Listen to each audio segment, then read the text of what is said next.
रात के करीब 12 बजे का वक्त था। गर्मियों की रातें थीं और मैं अपने कमरे में सो रही थी। अचानक मेरे कमरे के दरवाजे पर दस्तक हुई। पहले तो मैं थोड़ा डर गई, लेकिन फिर सोचा शायद मेरा भाई ही होगा, क्योंकि घर में मेरे और भाई के अलावा कोई और नहीं था। मैंने उठकर दरवाजे की ओर कदम बढ़ाए। दरवाजा खोलते ही मैंने बाहर झांका, लेकिन वहां कोई नहीं था। मैंने सोचा शायद ये मेरा वहम होगा। मैं वापस बिस्तर पर लेटने लगी। अचानक दरवाजे पर फिर से पहले से भी ज्यादा जोर की दस्तक हुई। मैंने कांपती हुई आवाज में पूछा, कौन है? लेकिन कोई जवाब नहीं आया। डरते हुए मैंने दोबारा दरवाजा खोला और वहां मेरा भाई खड़ा था। उसने मुझसे कहा, क्या हुआ दीदी, इतनी घबराई हुई क्यों लग रही हो? वो मुझे आज कुछ अजीब सी नजरों से देख रहा था। मैंने सोचा शायद मैं ही ज्यादा सोच रही हूँ, लेकिन मुझे क्या पता था कि उस रात कुछ ऐसा होने वाला था जिसने मेरी पूरी जिंदगी को बर्बाद कर दिया, जिसे मैं चाहकर भी कभी भूल नहीं पाई। अब मैं आपको अपनी जिंदगी का वो सच बताने जा रही हूँ जिसे मैंने आज तक सबसे छुपा कर रखा था। यह सच ऐसा है जो मेरी हर रात की नींद और हर दिन का सुकून छीन ले गया। इसे सुनने के बाद शायद आपकी रूह कांप उठेगी। दोस्तों, कहानी सुनने से पहले दिल थाम कर बैठिएगा, क्योंकि कहानी बहुत ही खतरनाक होने वाली है। अगर चैनल पर पहली बार आए हैं तो चैनल को सब्सक्राइब जरूर कर लीजिएगा। तो चलिए कहानी शुरू करते हैं। मेरी उम्र 20 साल हो चुकी थी और मैंने नया नया जवानी की दहलीज पर कदम रखा था। मैं कॉलेज में सेकेंड ईयर की पढ़ाई कर रही थी। उन दिनों गर्मी का मौसम था और हमें कॉलेज से छुट्टियां मिल गई थीं। रोज की तरह आज भी पूरे घर की सफाई करने के बाद मैं अपने बिस्तर पर आराम कर रही थी। थकान से चूर होकर ऐसा लग रहा था जैसे पूरा बदन अकड़ गया हो। मैं अपने बिस्तर पर लेटकर सुकून पाने की कोशिश कर रही थी और हाथों से अपने सिर की मसाज कर रही थी। अचानक मेरा भाई राहुल मेरे कमरे में आया और दरवाजा बंद करके कहने लगा, क्या हुआ दीदी, तबीयत तो ठीक है? मैंने कहा, क्या भाई, मम्मी सारा काम मेरे सर पर डालकर चली जाती हैं। कॉलेज की छुट्टियां क्या हुई, सारे घर की जिम्मेदारी मुझ पर आ गई है। ऊपर से काम वाली बाई भी छुट्टी पर है। मुझसे नहीं होते ये घर के काम। मेरी बात सुनकर वह मेरे पास आकर बैठ गया और कहने लगा, मेरी प्यारी बहन, कोई बात नहीं, मैं अभी तुम्हारे लिए दूध लेकर आता हूँ, उसे पियोगी तो सुकून मिल जाएगा। राहुल की बात सुनकर मैं मुस्कुरा दी और कहा, बस तुम खाना बाहर से ले आना, मैं थोड़ी देर सोऊंगी तो मेरी तबीयत कुछ बेहतर हो जाएगी। राहुल कमरे से निकल गया। कुछ देर बाद ठंडे दूध के गिलास के साथ वह वापस आया। मुझे उस पर बहुत प्यार आया। दुनिया में बहुत कम ही ऐसे भाई होते हैं जो अपनी बहनों का इतना ख्याल रखते हैं। मैं उसे ढेर सारा आशीर्वाद देने लगी और उसका लाया हुआ दूध पीने लगी। दूध पीने के बाद मैं अपने बिस्तर पर लेट गई। राहुल कहने लगा, चलो दीदी, मैं तुम्हारा सिर दबा देता हूँ, तुम सो जाओ। वह मेरे पास बैठ गया और अपने हाथों से मेरा सिर दबाने लगा। उसके हाथों से मुझे सुकून मिलने लगा और मेरे सर का दर्द भी कम हो गया था। मैं आंखें मूंद कर लेट गई और कुछ ही देर में मैं गहरी नींद सो गई। मुझे कोई भी होश नहीं था कि मैं कितने घंटे तक सोती रही। जब मेरी आंख खुली तो मैंने घड़ी पर टाइम देखा। रात के 9 बज चुके थे। शायद थकावट की वजह से मुझे वक्त का एहसास ही ना हुआ। मम्मी और पापा भी ऑफिस से वापस आ चुके थे। मुझे कुछ भी समझ नहीं आ रहा था और मेरा पूरा शरीर दर्द कर रहा था। मैं बिस्तर से उठकर बाथरूम जाने लगी। तभी मुझे चक्कर आ गए। मुझे ऐसा लग रहा था जैसे सब कुछ घूम रहा हो और अगर दीवार का सहारा नहीं लिया होता तो शायद गिर जाती। खुद को संभालते हुए मैं फ्रेश होकर बाहर आई। देखा कि सभी खाने के टेबल पर बैठे हुए थे और मेरे आने का इंतजार कर रहे थे। मैं जाकर आराम के साथ कुर्सी पर बैठ गई। मेरी हालत काफी खराब हो चुकी थी और थकावट से मेरा पूरा बदन दर्द कर रहा था। राहुल ने देखा कि मैं थकी हुई हूँ तो तुरंत मम्मी से कहने लगा, मम्मी देखिए, अंजलि दीदी पर काम का बोझ थोड़ा कम डाला करे। अरे, अगर काम वाली नहीं आ रही तो उसकी जगह किसी और को रख ले। यह बेचारी सारा दिन काम करके थक जाती है। देखें तो इसकी रंगत भी पीली पड़ चुकी है। वाकई में मेरी हालत दिन ब दिन खराब होती जा रही थी। मम्मी और पापा दोनों ही काम करते थे, क्योंकि सिर्फ पापा की जॉब से घर का खर्चा चलना मुश्किल था। साथ ही हमारी पढ़ाई का खर्च भी काफी था, इसलिए मम्मी भी उसी कंपनी में काम करती थी जहां पापा। हम दोनों भाई बहन कॉलेज जाते थे, लेकिन गर्मी के मौसम में छुट्टियां होने की वजह से घर पर ही थे। मैंने एक बात नोटिस की थी कि पिछले कुछ हफ्तों से राहुल मेरे कुछ ज्यादा ही करीब होने लगा था। जब से मुझे कॉलेज से छुट्टियां मिली थीं, तब से वह मेरा कुछ ज्यादा ही ख्याल रखने लगा था। अगर मैं घर का कोई काम करती तो वह आकर मदद करने लगता। कभी कभी काम करते वक्त मुझे थकावट महसूस होती तो वह मुझे आराम से बिठाकर मेरा सिर दबा देता। जब मैं उसे मना करती तो वह हंसते हुए कहता, नहीं दीदी, तुम बहुत काम करती हो, अब मेरा हक बनता है कि तुम्हें सुकून दो। मैं उसे रोक नहीं पाती और चुपचाप लेटी रहती। लेकिन एक रात जो हुआ, उससे मेरे होश उड़ गए थे। क्या राहुल कभी ऐसा कर सकता था? मैं अपने कमरे में सो रही थी। आधी रात के करीब मुझे महसूस हुआ कि जैसे कोई मेरे कमरे में आकर खड़ा हो गया हो। धीरे धीरे वह बिस्तर के पास आ रहा हो और मैं सोते हुए भी महसूस कर सकती थी कि कुछ अजीब हो रहा है। मुझे तुरंत झटका सा लगा और मैंने आंखें खोल दी। कमरा पूरी तरह से अंधेरे में डूबा हुआ था और जब मैंने उठकर देखा तो अंदर कोई नहीं था। बस कमरे का दरवाजा थोड़ा सा खुला हुआ था और मुझे याद था कि मैं हमेशा सोने से पहले दरवाजा बंद करके सोती थी। तो फिर वह कैसे खुला था? मैं चुपचाप उठकर दरवाजे को लॉक करने लगी। फिर से बिस्तर पर जाकर सोने की कोशिश की, लेकिन जैसे ही मेरी आंखें बंद हुईं, मुझे फिर से कुछ कदमों की आहट सुनाई दी, जैसे कोई बिस्तर के पास आकर बैठा हो। और फिर मुझे लगा जैसे कोई मेरे पास आकर अपना हाथ बढ़ा रहा हो। मैंने पलटकर देखा, लेकिन कोई नहीं था। मेरी धड़कन तेज हो गई थी और मुझे घबराहट होने लगी थी। मैंने घबराते हुए कमरे की लाइट ऑन की और दरवाजा खोलकर बाहर झांका, लेकिन वहां कोई नहीं था। आज से पहले ऐसा कभी नहीं हुआ था जो अब हो रहा था। मुझे प्यास लगी तो मैं कमरे का दरवाजा खोलकर बाहर निकली। उसी वक्त राहुल भी अपने कमरे से बाहर निकला। मुझे देखकर उसने पूछा, क्या बात है, आप अभी तक जाग रही हैं? मैंने जवाब दिया, कुछ नहीं, बस ऐसा महसूस हुआ जैसे कमरे में कोई मौजूद हो। पानी पीकर मैं दोबारा कमरे में आई और पीछे पीछे वह भी आ गया। उसने कहा, आपको डरने की जरूरत नहीं है। अगर आपको डर लग रहा है तो मैं आपके पास सो जाता हूँ। मैंने उसे मना किया, नहीं, तुम्हें परेशान होने की जरूरत नहीं है, जाओ और आराम करो। लेकिन वह जिद करने लगा कि मैं आपको अकेला किसी भी हाल में नहीं छोड़ सकता। आपकी तबीयत खराब हो सकती है, मैं आपको तकलीफ में नहीं देख सकता। आप सो जाएं, मैं यही सो जाता हूँ। आखिरकार उसकी जिद के आगे मुझे झुकना पड़ा। मैं बिस्तर पर लेट गई और उसने भी सोफे पर तकिया रखा और मेरे पास में ही सो गया। लेकिन उस रात मुझे ऐसा महसूस हुआ जैसे कोई मेरी ओर काफी देर तक ध्यान से देखता रहा हो। उसने मेरे बालों को सहलाया, मेरे चेहरे पर उंगलियां फेरी और मैं सो रही थी। अगली सुबह जब मैं उठी तो मेरा मूड बड़ा अजीब था, लेकिन जब मैंने अपने आप पर गौर किया तो मैं हैरान रह गई। शुक्र था कि मैंने अपने आप को दुपट्टे से ढक रखा था। मेरी कमीज बेतरतीब हो चुकी थी। मुझे हैरत हुई क्योंकि आज से पहले मैं कभी इस तरह आराम से नहीं सोई थी। आज मैं बहुत खुश महसूस कर रही थी, न जाने क्या वजह थी।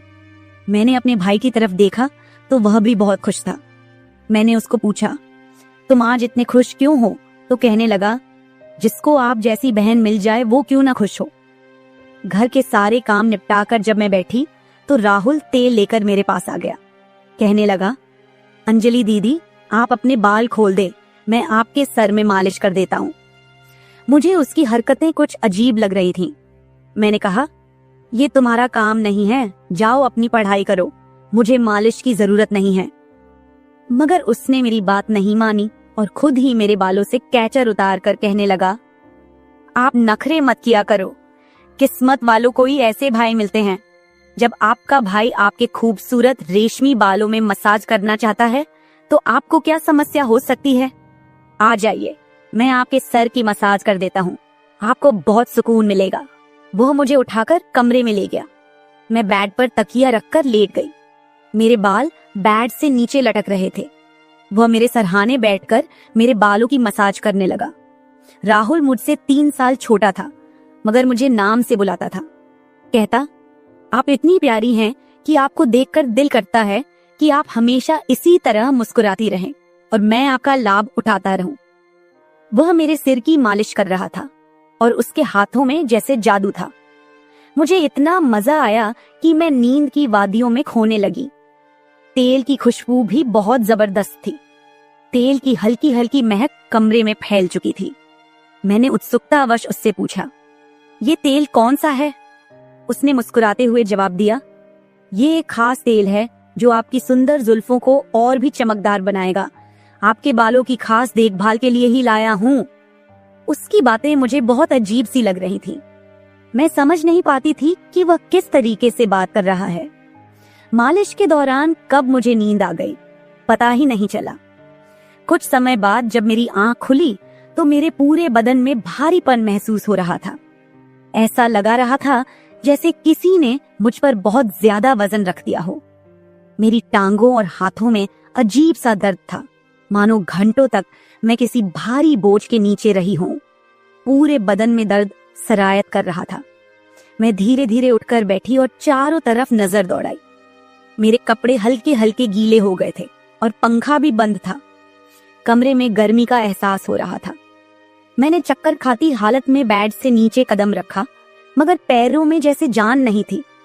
मैंने अपने भाई को देखा जो शांत और सामान्य नजर आ रहा था। लेकिन यह सब क्या हो रहा था?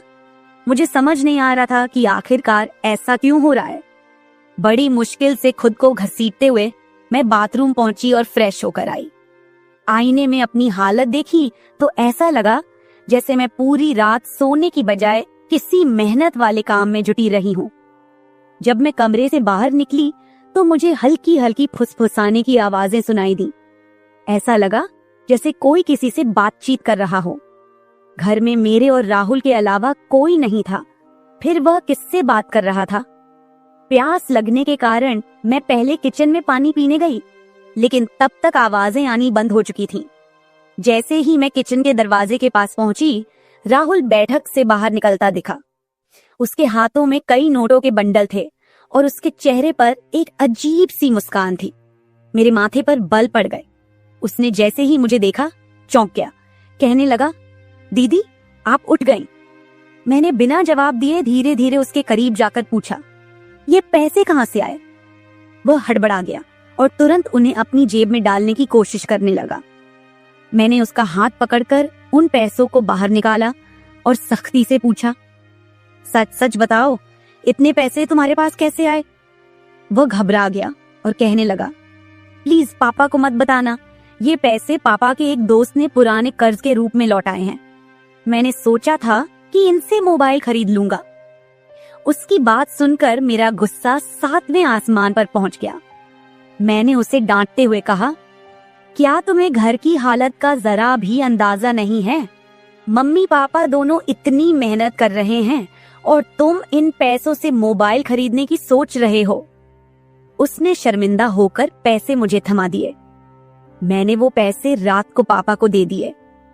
उस रात राहुल ने मुझसे एक भी बात नहीं की और जल्दी सोने चला गया।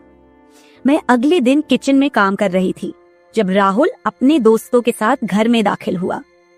मैं जितनी हैरान होती उतना ही कम था, क्योंकि वह अपने दोस्तों को सीधा लाउंज में ही ले आया था। उस वक्त मैं दुपट्टा उतारकर बर्तन साफ कर रही थी। जब वह सब हंसते हुए अंदर आए, मैंने तुरंत दुपट्टा ऊपर लिया और फिर राहुल को समझाने लगी कि यह क्या तरीका है? तुम जानते हो इस वक्त मम्मी पापा घर नहीं हैं, फिर भी इन लोगों को घर ले आए हो। राहुल मुस्कुराते हुए बोला, दीदी ये घर मेरा भी है और आपको कोई दिक्कत नहीं होनी चाहिए। वैसे भी ये मेरे खास दोस्त हैं, आप उनके लिए खाना बना दें। वह मुझसे काफी नाराज हो चुका था, मगर अब मैं क्या करती? खाना तो बनाना जरूरी था। मैंने मजबूर होकर खाना तैयार किया और टेबल पर लगा दिया। मैंने गौर किया कि उसके दोस्त बार बार मुझे घूर कर देख रहे थे। वे सभी राहुल की उम्र से बड़े थे और अजीब तरीके से घूर रहे थे, जैसे कच्चा ही खा जाएंगे। मैं तुरंत अपने कमरे में चली गई और दरवाजा बंद कर लिया। उनके जाने के बाद मैंने राहुल से कड़े शब्दों में कहा, दोबारा तुम्हारे दोस्त इस घर में नजर न आए, नहीं तो मैं मम्मी पापा को सब बता दूंगी। राहुल ने कुछ पल मेरी ओर देखा और फिर मुस्कुराते हुए बोला, ठीक है, वो नहीं आएंगे, लेकिन आप मम्मी पापा को कुछ मत बताइए। मुझे राहुल की हरकतें कुछ मुश्किल सी लगने लगी थी, क्योंकि वह मुझे अजीब तरह से देखने लगा था। उस रात मैं बिस्तर पर लेटी थी और आराम करने की कोशिश कर रही थी। अचानक मैंने महसूस किया कि मेरे पैरों पर किसी का हाथ था। मैं हड़बड़ाकर उठी और देखा कि राहुल मेरे पैरों को अपनी गोद में रखकर मसाज कर रहा था। मैंने उससे ऐसा करने से मना किया, मगर वह कहने लगा, मैं जो कर रहा हूँ मुझे करने दे। इस घर में एक मैं ही हूँ जिसे आपकी इतनी फिक्र है। मम्मी पापा को तो बस अपने काम की पड़ी रहती है। खैर, मैं भी थक चुकी थी। आंखें बंद की और सोने लगी। राहुल के हाथों मसाज करवाने से मैं नींद की गहराई में खोने लगी थी, मगर जब मेरी आंख खुली तो मेरे होश उड़ गए। मेरा सर बुरी तरह चकरा रहा था। बिस्तर की चादर बिल्कुल बेतरतीब हो चुकी थी। बिस्तर पर एक पुरुषों की शर्ट और परफ्यूम रखा हुआ था। यह सामान किसका था? मैं तो कुछ भी बोल नहीं सकी। सर में इतनी तेज दर्द था कि मैं दोबारा बिस्तर पर गिर गई, जैसे मैं पूरी तरह होश में नहीं थी। मुझे अब समझ में आने लगा था कि जब भी मेरा भाई उस तेल से मेरे सर की मसाज करता था तो मुझे इतनी गहरी नींद क्यों आ जाती थी। मुझे पास में किसी की फुसफुसाहट सुनाई दे रही थी, मगर कौन बोल रहा था यह मैं पहचान नहीं सकी। मुझे तो बस राहुल की आवाज सुनाई दे रही थी। ऐसा लग रहा था जैसे वह मेरे कमरे में मौजूद हो और मुझे उठाने की कोशिश कर रहा हो, लेकिन मैं कुछ भी साफ नहीं देख पा रही थी। कुछ देर बाद जब मेरी आंख खुली तो सारा दृश्य मेरी नजरों के सामने घूमने लगा। मैंने सबसे पहले बेड की तरफ देखा, जहां शर्ट और परफ्यूम पड़े थे, मगर अब वहां कुछ भी नहीं था। आज फिर मेरी हालत बड़ी अजीब थी। मैं बच्ची तो नहीं थी जो ये सब कुछ समझ ना पाती। घर में मेरे और राहुल के अलावा और कोई नहीं था। फिर मेरे सोने के बाद ऐसा क्या होता था कि मेरा पूरा शरीर पानी से नहला दिया गया हो? सिर्फ इतना ही नहीं, मेरा शरीर दर्द से चूर था और रंगत भी बिल्कुल पीली हो चुकी थी। दिन ब दिन मैं कमजोर होती जा रही थी। उस दिन भी राहुल मेरे करीब आने की कोशिश कर रहा था, मगर मैं बहाना बनाकर अपने कमरे में आ गई थी। दिमाग में अजीब से विचार आने लगे थे। तबीयत भी काफी खराब थी। माँ ने मेरी हालत देखकर पूछा, क्या बात है, तुम ठीक नहीं लग रही हो? मैंने कुछ नहीं कहा। माँ ने कहा कि अगले दिन वे मुझे डॉक्टर के पास ले जाएंगी।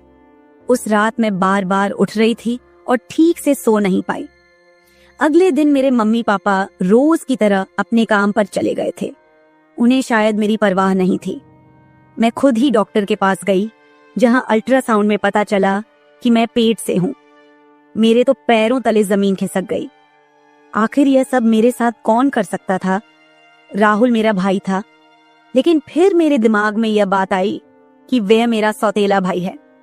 वो माँ की दूसरी शादी से हुआ था, जबकि मैं उनकी पहली शादी की औलाद थी। इस तरह की बातें मुझे गलत सोचने पर मजबूर कर रही थीं। समझ नहीं आ रहा था कि कैसे अपने माँ बाप को यह बात बताऊं। राहुल मेरा सौतेला भाई जब मेरे पास बैठता तो कभी मेरा हाथ पकड़ता तो कभी मेरे गाल खींच देता। उसकी हरकतें मुझे परेशान कर रही थीं, लेकिन मैं उसको कुछ कह नहीं पा रही थी। मेरे दिमाग में यही सवाल गूंज रहे थे कि आखिरकार मेरे साथ ऐसा कौन कर सकता है। फिर मैंने एक दिन अपने कमरे में मोबाइल का कैमरा फिट करके रख दिया ताकि सच्चाई सामने आ सके। उस दिन हमारे माता पिता घर पर नहीं थे। राहुल फिर से मेरे पास आया और मेरे सिर की मालिश करने लगा। मैंने पूरी कोशिश की कि मैं ना सोऊं, लेकिन वह तेल इतना अजीब था कि मैं उसकी खुशबू से बेहोश हो गई। 1 घंटे बाद जब मेरी आंखें खुली तो माँ पापा घर लौट चुके थे। मैंने सबसे पहले कैमरे की रिकॉर्डिंग देखी। जो कुछ मैंने देखा वह मेरे होश उड़ा देने के लिए काफी था। राहुल मेरे कमरे में अपने दोस्तों को लाता था जो मेरे साथ बुरा व्यवहार करते थे। फिर अपना काम पूरा करने के बाद वे राहुल को पैसे देते और चले जाते। जब मुझे इस सच का पता चला तो मैं पूरी तरह से टूट गई। मैं गुस्से में अपने कमरे से बाहर आई और राहुल का गिरेबान पकड़कर मैंने उसे थप्पड़ मारने शुरू कर दिए।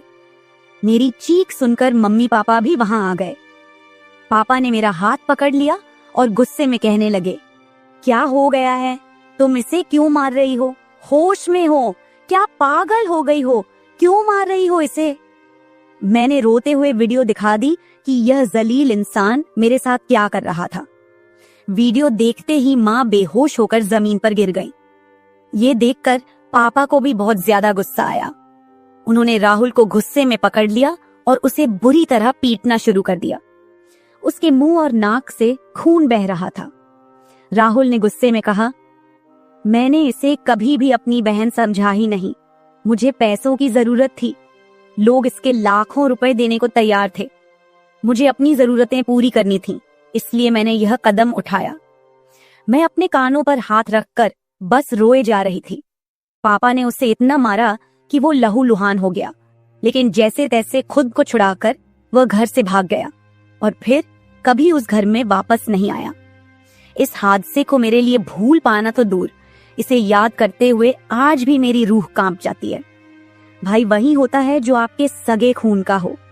किसी भी अनजान मर्द के सहारे अपनी बेटी को छोड़ना बहुत बड़ी भूल हो सकती है, क्योंकि कुछ शैतानी सोच रखने वाले लोग हर वक्त इस ताक में रहते हैं कि कब किसी मासूम की इज्जत से खिलवाड़ करें। मेरी वीडियो देखने वाले सभी दर्शकों को यही गुजारिश है कि अपनी बहन बेटियों को कभी भी किसी अनजान मर्द के सहारे उन्हें अकेला न छोड़े और बेटियों की सिर्फ परवरिश मत कीजिए, उन्हें आत्मनिर्भर और आत्मरक्षक बनना सिखाइए। इस सारे मामले में आपको किसकी गलती लगती है? हमारे माँ बाप की, जिन्होंने पैसा कमाने के चक्कर में हमारे ऊपर कभी ध्यान ही नहीं दिया, या फिर मेरी, जो अपने सौतेले भाई पर सरगे से भी ज्यादा भरोसा करती थी, या फिर इस समाज की, जो बेटियों को कमजोर और बेबस मानता है। आपकी राय मेरे लिए बहुत मायने रखती है। कमेंट बॉक्स में जरूर बताएं कि इस पूरे मामले में आप किसे गलत मानते हैं। मैं अपनी कहानी आपके साथ इसलिए साझा कर रही हूँ ताकि यह किसी और के लिए एक सीख बन सके। यह सिर्फ एक घटना नहीं है, बल्कि एक चेतावनी है कि हम सबको सतर्क रहना चाहिए।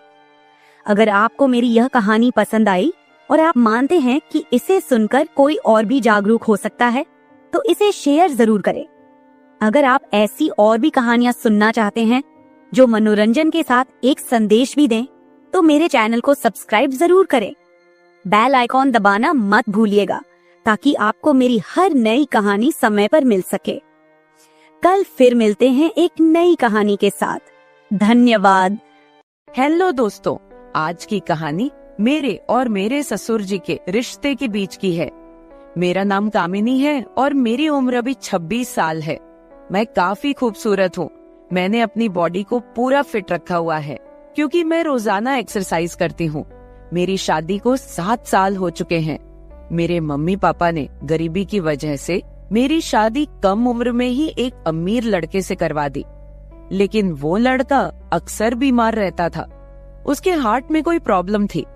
मैं अपनी शादी से ज्यादा खुश नहीं थी, पर मेरे पति मुझसे बहुत ज्यादा प्यार करते थे। अब मेरी शादी को 2 साल हो चुके थे, लेकिन अभी तक कोई भी बच्चा नहीं हुआ था। हमारे घर में मैं, मेरे पति और ससुर जी थे। हम तीनों ही बहुत प्यार से रहते थे। मेरे ससुर जी की उम्र 45 से 50 साल की होगी, लेकिन वो काफी जवान दिखते हैं क्योंकि उन्होंने अपने शरीर को पूरा फिट रखा हुआ है। फिर एक दिन मेरे पति की तबीयत ज्यादा खराब हो गई और उनकी मृत्यु हो गई। मेरे सामने मानो दुखों का पहाड़ टूट पड़ा हो। अब मैं एक विधवा हो चुकी थी। धीरे धीरे मेरे पति को गुजरे काफी समय हो गया था। अब मेरे ससुर जी और मैं दोनों ही घर में रहते थे। मैं बहुत ही उदास रहने लगी थी, लेकिन मेरे ससुर जी मुझे बहुत समझाते थे कि कामनी, अब जो होना था वो हो गया है, इतनी टेंशन मत लो, तुम भी बीमार हो जाओगी। मैं तो कहता हूँ कि तुम दोबारा से शादी कर लो, अभी तुम्हारी उम्र ही क्या है। पर साथ ही साथ वो मुझे अजीब सी नजरों से देखते थे। फिर मैं अपना घर चलाने के लिए जॉब करने लगी क्योंकि मेरे घर में अब कमाने वाला कोई नहीं बचा था। मैं दिन भर ऑफिस में रहती और शाम के 7 बजे तक घर आती। ससुर जी का बिजनेस ठीक ठाक चलता था, पैसों की कुछ खास चिंता नहीं थी। फिर भी मैं सोचती हूँ कि खाली घर पर बैठकर क्या करूंगी, इसलिए जॉब करती हूँ और थोड़ा दिल भी बहल जाता है और टाइम पास भी हो जाता है। अब मेरे पति को गए हुए बहुत दिन हो चुके थे, इसलिए मैं उनकी मृत्यु के सदमे से थोड़ा थोड़ा बाहर निकल रही थी। ऑफिस की सहेलियों ने मुझे बहुत समझाया कि तुम शादी कर लो। मेरी एक बहुत अच्छी सहेली है, हम दोनों साथ साथ ऑफिस जाती हैं। एक दिन ऑफिस से निकलते वक्त मेरी सहेली ने मुझे घर पर बुलाया, क्योंकि मेरे ऑफिस और घर के बीच ही मेरी सहेली का घर है। तो मैं उसके घर चली गई। हमने चाय पी और फिर इधर उधर की थोड़ी बातें की। मेरी सहेली ने कहा कि क्या तुझे पता है ऑफिस में क्या चल रहा है? मैंने कहा नहीं यार, मुझे उससे क्या फर्क पड़ने वाला है, वैसे भी तो मैं ऑफिस में अपना मन बहलाने के लिए ही जाती हूँ। फिर मेरी सहेली बोली, फिर तू सुन ले, हमारे ऑफिस में सभी लोग एक दूसरे से मिलकर रहते हैं और किसी को भी कोई समस्या हो वो सभी मिलकर सुलझा लेते हैं। देखो, जो काम वाली आंटी है वह विधवा हो चुकी है, लेकिन ऑफिस के लोगों ने मिलकर उनकी शादी करवा दी है। अब वह बहुत खुशी खुशी रहती है और उनका भी एक सहारा बन गया है। मैंने उसकी बातों पर ज्यादा ध्यान नहीं दिया और वहाँ से अपने घर चली आई। मैं थोड़ा थोड़ा अपनी सहेली की बातों को समझ रही थी कि वो मुझे शादी करने के बारे में बोल रही है। फिर मैंने घर आकर ससुर जी को खाना बनाकर दिया और खुद भी खाना खाया। मैं अपने कमरे में बैठी थी, मुझे नींद नहीं आ रही थी। सुबह के लगभग 10 बज रहे थे। आज रविवार था, मुझे ऑफिस नहीं जाना था। तभी मेरे दिमाग में मेरी सहेली के मुंह से सुनी हुई बातें चलने लगी। मैं सोच सोचकर परेशान सी होने लगी। फिर मेरे दिमाग में कुछ आया और मैं अपने ससुर जी के कमरे की ओर चली गई। जब मैं अपने ससुर जी के रूम में गई तो उनके हाथ में एक किताब थी। मुझे देखकर उन्होंने किताब को तकिए के नीचे रख दिया। मैंने देख लिए था कि ससुर जी कौन सी किताब देख रहे हैं। मैंने कहा, ससुर जी आप क्या पढ़ रहे हो? वह बोले, कुछ नहीं बहू, किताब देख रहा था बस। बताओ क्या बात है? मैं बोली, कुछ नहीं ससुर जी, मुझे आपसे कुछ जरूरी बात करनी है। उन्होंने कहा, हाँ बहू कहो, क्या बात करनी है? मैंने कहा, ससुर जी बात थोड़ी अजीब है, मैं सोच रही थी कि आपसे कहूँ कि नहीं। उन्होंने कहा, अरे पहले तुम बोलो तो सही, क्या बात है? ऐसा कभी हुआ है कि तुमने कभी मेरे से कुछ मांगा हो और मैंने तुम्हें लाके ना दिया हो? तुम मेरा इतना ख्याल रखती हो, जो भी बात है खुलकर बोलो। फिर मैंने हिम्मत करके ससुर जी को बोला कि अब मेरे पति की मृत्यु को 2 साल होने को आए हैं। उनकी मृत्यु के बाद से मैं बड़ी मुश्किल से सदमे से बाहर आई हूँ। अभी मैं घर से बाहर जाती हूँ तो मुझे बड़ी दिक्कत होती है। आपको तो पता ही है कि विधवा औरत की तरफ लोग कैसी नजरों से देखते हैं और उसके बारे में लोग कैसी सोच रखते हैं। आपने मुझे बहुत बार बोला है कि तुम शादी कर लो। मैं चाहती हूँ कि आप मेरे लिए एक पति की खोज करो, क्योंकि अकेले मेरी जिंदगी मुझसे नहीं निकाली जा रही। मैं भी चाहती हूँ कि मेरा भी कोई जीवन साथी हो जो मेरे सुख दुख की बात करे और मुझे बहुत ज्यादा प्यार करे। आपको पता है, एक औरत की कई जरूरतें होती हैं जो सिर्फ पति ही पूरी कर सकता है। बाकी आपको पता ही है कि मेरे माँ बाप तो इतने गरीब हैं कि उन्होंने पता नहीं एक बार मेरी शादी कैसे कर्ज उठाकर की है। मैं अब उनको कोई तकलीफ नहीं देना चाहती। अब मेरे लिए तो आप ही सब कुछ हो। मैं बड़ी हिम्मत करके आपसे ये बात कह रही हूँ। मुझे विश्वास है कि आप मेरे लिए कुछ अच्छा ही करोगे। उसके बाद ससुर जी ने मुझे अपने पास बैठा लिया और मेरे साथ कुछ बातें करने लगे और मेरे सुख दुख को बांटने लगे। फिर ससुर जी मुझसे बोले, बहू, जिस चीज की तलाश तुम बाहर से कर रही हो वो चीज तुमको घर में ही मिल सकती है। अगर तुम चाहो तो मैं तुम्हारी सभी जरूरतों को पूरा कर सकता हूँ। ससुर जी की बात सुनकर तो मेरे होश ही उड़ गए। मैंने बोला, ससुर जी, मैं तो आपकी बेटी सामान हूँ, आप ये सब कैसे सोच सकते हैं? ससुर जी बोले, देखो बहू, तुम्हें पता है तुम्हारी सासू माँ की मृत्यु के बाद से मैं अकेला ही जिंदगी बीता रहा हूँ। और जब से तुम्हारे पति की मृत्यु हुई है तुम भी अकेले जिंदगी बिता रही हो। अगर तुम्हारा इरादा हो तो हम दोनों का अकेलापन दूर हो जाएगा और हम दोनों एक दूसरे के सहारे जिंदगी बिता लेंगे और बाहर किसी को कुछ भी पता नहीं चलेगा। बाकी मेरे जाने के बाद ये सारी प्रॉपर्टी भी तो तुम्हारी ही है और इस प्रॉपर्टी को संभालने वाला भी तो कोई चाहिए। बाकी लोगों की टेंशन मत लो, वो तो जब तुम विधवा की जिंदगी जी रही हो तब भी बातें करते थे और अब भी बातें करेंगे। सच कहूँ तो बहू, मैं तो उसी वक्त तेरा दीवाना हो गया था जब मैंने तुम्हें पहली बार देखा था। फिर मैंने ससुर जी को बोला कि मैं सोचकर बताती हूँ। अगली सुबह मैं उठी और खाना बनाने लगी। अगले दिन मैं ऑफिस नहीं गई, मैं किचन में खाना पका रही थी। तभी ससुर जी किचन में आए और बोले, बहू आज ऑफिस नहीं जा रही हो क्या? मैंने कहा, नहीं आज नहीं जा रही हूँ, आज मैंने ऑफिस से छुट्टी ले ली है। आप कहीं जाने वाले थे, गए नहीं क्या? वो बोले, नहीं आज मेरी तबीयत ठीक नहीं है, मैंने सोचा कि आज घर रहकर आराम कर लेता हूँ। कुछ देर के बाद घर में कुछ मेहमान आ गए। हम लोग मेहमानों के आदर सत्कार में लग गए। मैंने उनसे हालचाल पूछा और उन लोगों से ढेर सारी बातें की। मेहमान के रूप में मेरे चाचा और चाची जी आए हुए थे। जब मैं मेहमानों से बातें कर रही थी तभी ससुर जी बाहर घूमने चले गए।